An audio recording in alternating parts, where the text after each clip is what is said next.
गुरुजी, कुछ के दांत पीले होते हैं, कुछ के चमकदार होते हैं, कुछ के टेढ़े होते हैं, कुछ के कीड़े लगे होते हैं। उनका किस्मत से क्या कनेक्शन है और लक्षण और उपाय आपसे जानना चाहते हैं। कहते हैं आंत गई तो दांत गए, और दांत गए तो शुक्र गया।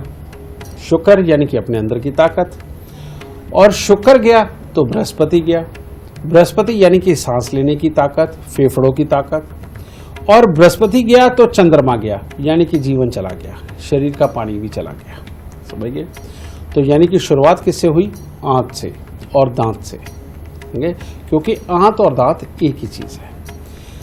और किसी भी इंसान की किस्मत का निर्णय उसके दांतों से बड़े आराम से किया जाता है।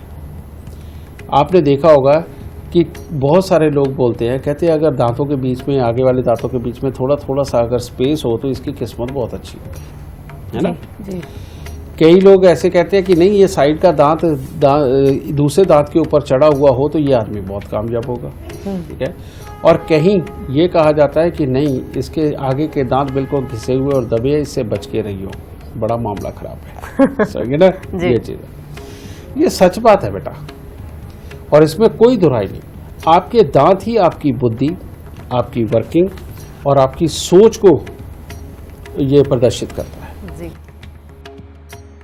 जिनके दांत बिल्कुल थोड़े से लंबे और अच्छे, बिल्कुल क्रमवार आपस में बिल्कुल चिपके हुए, बिल्कुल अच्छे होते हैं बेटा, और लगभग 31-32 दांतों के करीब होते हैं बेटा, वो लोग अपनी ज़िंदगी के अंदर बहुत अच्छी सक्सेस पाते हैं, बहुत अच्छा सोच समझ के चलते हैं।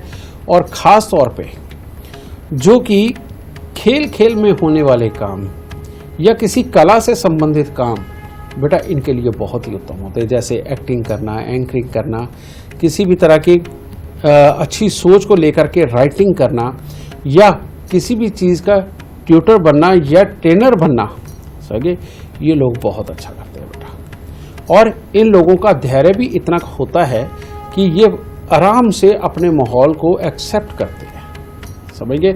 और गलती हो जाए तो फौरन एडमिट भी करते हैं। तो बेटा सबसे उत्तम ये लोग होते हैं। और इसके बाद दूसरे, जिनके दांत हों तो क्रमवार और बिल्कुल साथ में चिपके हुए, लेकिन वो लंबे ना हो करके गोल हों, समझे, और छोटे हों, ऐसे लोग बहुत ही अच्छे व्यापारी और बिजनेसमैन बनते हैं। इन लोगों की जिंदगी के अंदर काफ़ी अच्छी तरक्कियां मिलती हैं, जो अपने आसपास के माहौल के अंदर सबसे ज़्यादा होती हैं, समझ गए? और ये लोग भी करते तो सारे काम समझदारी के साथ में हैं, लेकिन कभी कभी इनका रूप ज़्यादा होता है, समझे? लेकिन इतना तो चलता है, जिसके पास समृद्धि है वो रूप भी दिखा सकता है, इसमें कोई दुराई नहीं। और ख़ास तौर पे ऐसा बच्चा छोटी उम्र से ही बहुत गहरी सोच रखने वाला होता है और दूर तक की सोचने वाला भी होता है। इसके बाद में जिनके दांत बिल्कुल घिसे हुए, पतले और छोटे हो जाते हैं बेटा, उन लोगों को बहुत ज़्यादा तकलीफ आती है। उन लोगों को सबसे बड़ी बात है कि बोलने की आदत ज़्यादा, और बोलते बोलते कड़वा बोल जाने की आदत बेटा, ये तो बहुत तकलीफदेह हो जाता है। ऐसे के अंदर लोग उनको समझ ही नहीं पाते, और जब लोग ही नहीं उनको समझेंगे तो बताओ उनके साथ जुड़ कर के कुछ करेंगे कैसे? जिनके आगे के दांत 3 टूट जाए, या जिनके मसूड़ों के अंदर मवाद बनता रहे, स्मेल आती रहे, समझ गए? ये लोग अपने काम के लिए डेडिकेट जरूर होते हैं, ये अपनों के लिए सब कुछ अच्छा करना चाहते हैं, लेकिन इनका दिमाग इतनी तेजी से चलता है, हर वक्त कुछ ना कुछ करते रहने की जो आदत होती है, ये क्या करते हैं, दूसरा और तीसरा काम करते हुए ये भूल जाते हैं कि पहला क्या किया था।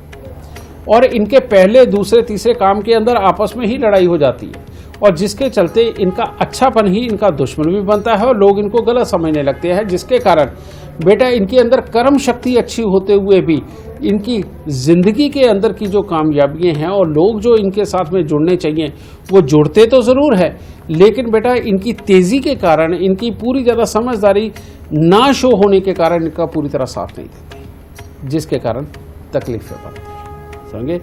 इस तरह से बेटा तुम अपने दांतों के जरिए भी जान सकते हो कि किस तरह का जीवन बन रहा है। जी, तो गुरुदेव ने बताया कि दांतों के लक्षण क्या होते हैं, यानी कि अगर आपकी किस्मत खराब हो रही है तो दांतों से जुड़े क्या लक्षण होते हैं जो आपकी किस्मत को और खराब करते हैं? गुरुजी, दांत खराब हो रहे हैं यानी कि आपकी किस्मत भी खराब हो रही है। कुछ ग्रह हैं जो आपकी जिंदगी पर बुरे प्रभाव भी डाल रहे हैं। बिल्कुल। उन ग्रहों के बुरे प्रभाव से कैसे बचा जा सकता है? बहुत अच्छा सवाल किया जो तुमने। जिनकी किस्मत अच्छी है, दांत अच्छे हैं, बेटा उनको तो किसी उपाय की जरूरत है नहीं। बस ज़्यादा बात है, अगर फिर भी कोई छोटी मोटी तकलीफ आ रही है तो सिर्फ एक लोहे का बिना जोड़ का छल्ला लेकर के, जो आम मंदिरों के गुरुद्वारों के बाहर मिल जाता है बेटा, बिना जोड़ का बीच में से कटा हुआ छल्ला, वो मिडिल फिंगर के अंदर धारण करना, उनके लिए तो वही बहुत है।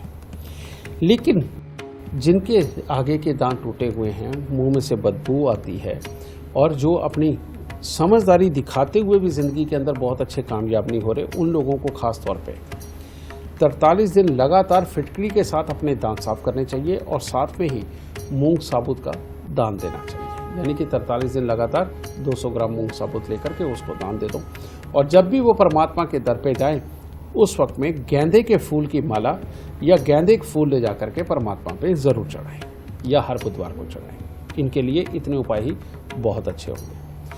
फिर जिनके बहुत पतले पतले बिल्कुल ब्लेड की तरह तीखे दांत और छोटे दांत हो जाते हैं, ये मंगल बुध का मेल होता है बेटा, जो कि बिल्कुल अच्छा नहीं होता, जो मंगल को बद कर देता है, यानी कि बुरा कर देता है। ऐसे में इनके लिए जो उपाय है सबसे उत्तम बेटा, कि तांबे के लोटे के अंदर मूंग साबुत भरकर उसको साल के अंदर हर साल 5 दिन लगातार उसको जल प्रवाह कराएं और ढक्कन को पीतल का टांका लगा के। दूसरा उपाय बेटा, जो लाल रंग की फिटकरी होती है, फिटकरी जो सफ़ेद रंग की होती है प्योर बुध होती है बेटा, जिसके अंदर लाली आ जाती है, वो मंगल मिश्रित बुध की फिटकरी होती है। लाल रंग की फिटकरी लेकर के उसे वो बुधवार के बुधवार उसे भी जल प्रवाह कर सकते हैं। इन 2 उपायों को करने के बाद में बेटा परमात्मा की दया से इनका स्वभाव अच्छा होता चला जाता है, लड़ने की प्रवृत्ति चली जाती है, सहजता के साथ सोचने लगते हैं और जनरल प्रोफेशनल कामों के अंदर इनको ज़िंदगी के अंदर अच्छे से होते हैं।